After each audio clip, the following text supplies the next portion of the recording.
ইরানের উপর মার্কিন ইসরায়েলি হামলার ৪৮ ঘন্টা আগে মার্কিন প্রেসিডেন্ট ডোনাল্ড ট্রাম্প এবং ইসরায়েলের প্রধানমন্ত্রী বেনিয়ামিন নেতানিয়াহু ইরানের সর্বোচ্চ নেতা আলী খামেনিকে লক্ষ্য করে সম্ভাব্য একটি যৌথ সামরিক অভিযানের বিষয়ে আলোচনা করেছিলেন, এমনটি জানাচ্ছে রয়টার্স।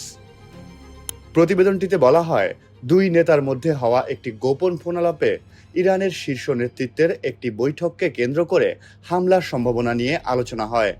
গোয়েন্দা তথ্যের ভিত্তিতে এই বৈঠকের সময় ও স্থান নির্ধারণ করে আঘাত হানার পরিকল্পনা নিয়ে কথা হয়। এই ধরনের হামলাকে ডিক্যাপিটেশন স্ট্রাইক বলা হয়, যেখানে একটি দেশের শীর্ষ নেতৃত্বকে একযোগে আঘাতের লক্ষ্যবস্তু করা হয়। সূত্র আরও জানায়, নেতানিয়াহু যুক্তি দেন, খামেনিকে হত্যার মাধ্যমে ইরানের নেতৃত্বকে আঘাত করা এবং অতীতে ট্রাম্পকে লক্ষ্য করে ইরানের কথিত হত্যা চেষ্টার প্রতিশোধ নেওয়ার জন্য এটি হতে পারে সবচেয়ে উপযুক্ত সময়। ফোনালাপে নেতানিয়াহু আরও যুক্তি দেন, এ ধরনের পদক্ষেপ পশ্চিমা বিশ্ব এবং অনেক ইরানির কাছে অজনপ্রিয় ইরানি নেতৃত্বকে ধ্বংস করতে সাহায্য করার মাধ্যমে ট্রাম্প ইতিহাস গড়তে পারেন।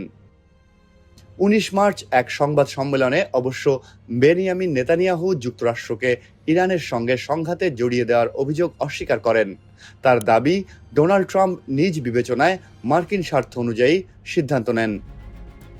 ট্রাম্পও প্রকাশ্যে বলেছেন, ইরানের বিরুদ্ধে সামরিক পদক্ষেপ নেওয়ার সিদ্ধান্ত তার একার ছিল। রয়টার্সের এই প্রতিবেদন নিয়ে এখনও পর্যন্ত যুক্তরাষ্ট্র, ইসরায়েল বা ইরানের কোনো সরাসরি প্রতিক্রিয়া পাওয়া যায়নি।